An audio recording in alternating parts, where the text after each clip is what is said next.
Year of the Tiger, Frederick Douglass, and Dr. Ifatunde Oguntade. And then we get ready for the Year of the Tiger.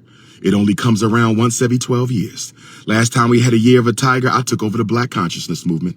Last Year of the Tiger, 2010, I took over the Black Consciousness Movement. Here we go, 12 years later. What's going to happen this year? We know what's going to happen this year. FDMG. FDMG coming. That Garvey building will be finished before the block party.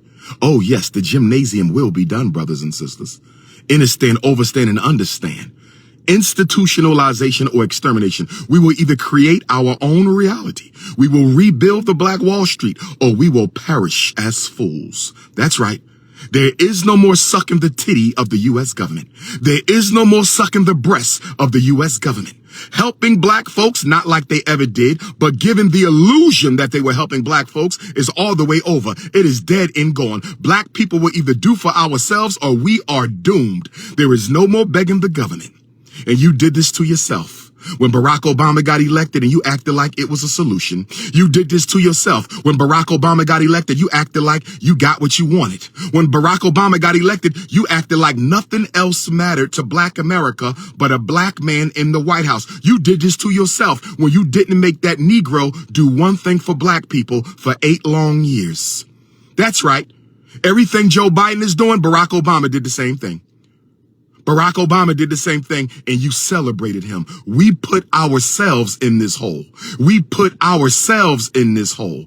St. Louis, I was there last week. Where were you, Rico? I was already there. St. Louis, I was already there, but I will be coming back for the Black Parent Boot Camp of Black Missouri. Brothers and sisters, we got to organize, mobilize. We got to energize. We got to galvanize. The most honorable Marcus Messiah Garvey, greatest black leader of the 20th century and greatest organizer in human history. I said the most honorable Marcus Messiah Garvey, greatest black leader of the 20th century, greatest Pan-Africanist of all time, and greatest organizer, period, in human history.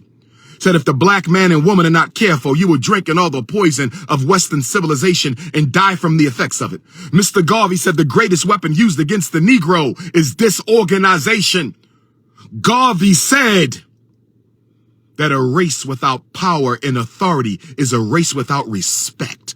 Marcus Garvey said, until the African has something he can call his own, until the African can lay claim to the industries that humanity needs to survive upon, you'll never be respected. We are a race of consumers. We don't manufacture, we don't distribute, we consume. We don't produce, we don't manufacture, we don't distribute, we consume. And until you become a producer, until you involve yourself in the serious affairs of mankind, you will always be an afterthought in this world. They rape the resources of Mother Africa and treat you like a slave.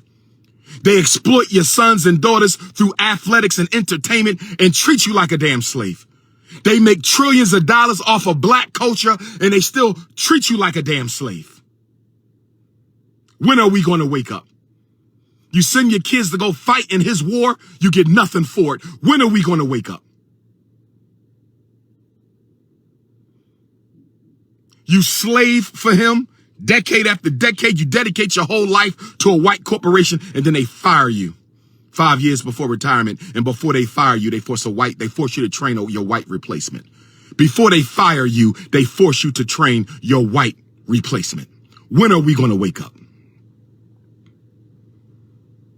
You got all these non-Africans exploiting black culture. Eminem, DJ Khaled, DJ Vlad, all these non-Africans exploiting black culture. We're the only race in the world who has a non-black privilege within their native culture. We're the only race in the world where if you're not black, you can do better amongst black people. Let me say it again. Let me say it again.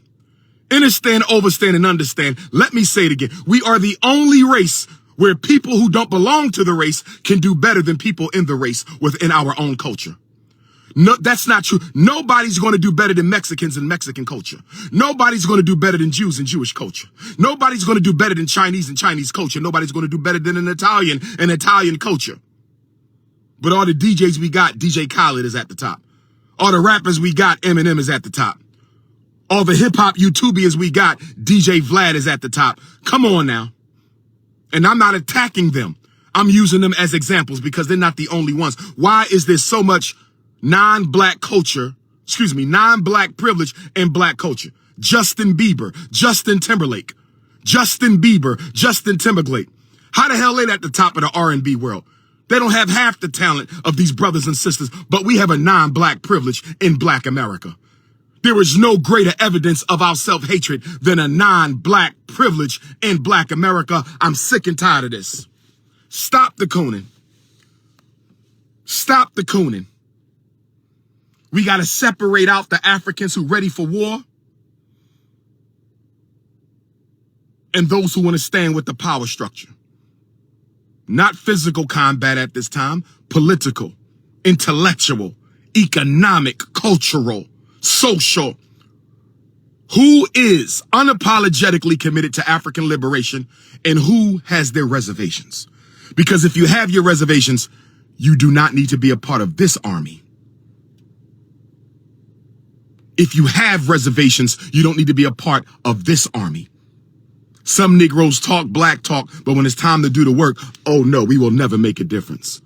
We act like we conscious, but when it's time to go to war, oh, it will never work.